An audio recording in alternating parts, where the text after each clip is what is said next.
Hey everyone, welcome back to my channel. Today we're exploring one of the most fascinating processes in biology, DNA replication, the way our cells copy the blueprint of life. Every second, millions of cells in your body divide, and before they do, they must make a perfect copy of their DNA so that every new cell gets the same genetic information. Sounds incredible, right? Let's see how nature does this miracle step by step. DNA, or deoxyribonucleic acid, is the molecule that carries genetic instructions. It's like the biological code that makes you, you. Before a cell divides, whether through mitosis or meiosis, DNA must replicate during the S phase of the cell cycle. The goal? To create two identical DNA molecules from one original double helix. Now, this replication process is semi-conservative, which means each new DNA molecule has one original, parental strand and one newly synthesized strand. This ensures both accuracy and stability in our genetic code. Replication begins at special points on the DNA called origins of replication. Here, an enzyme named helicase breaks the hydrogen bonds between the nitrogenous bases A, T, G, and C, unzipping the double helix and forming a replication fork, a Y-shaped region where the DNA splits. To prevent the separated strands from tangling again, single-strand binding proteins, SSBs, attach to the strands, keeping them stable.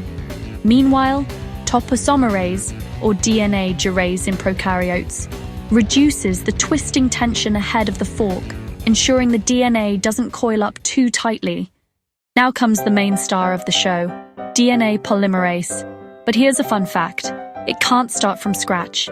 It needs a small starting point called a primer, which is made by another enzyme called primase.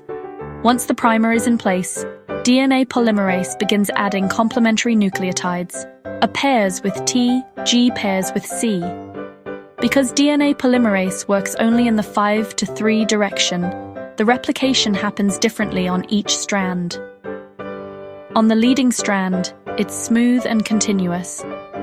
On the lagging strand, it's built in short chunks called Okazaki fragments, which are later joined together. This opposite direction of synthesis is what makes DNA replication such a beautifully coordinated process. After DNA polymerase finishes adding nucleotides, another enzyme called DNA ligase joins the Okazaki fragments together, forming one continuous strand. Then, the DNA double helix rewinds, and voila! Two identical DNA molecules are ready, each carrying the same genetic information as the original. This precision is so high that errors occur only once in about 1 billion nucleotides. And even then, proofreading enzymes can fix most mistakes. So that's the magic of DNA replication, the reason why every cell in your body carries your unique genetic code. From one double helix to billions of identical copies, this is how life maintains continuity, generation after generation. If you found this explanation interesting, don't forget to like, share, and subscribe to my channel for more molecular biology stories made simple and beautiful. And in the next video, we'll dive into the enzymes of DNA replication in more detail. So stay tuned.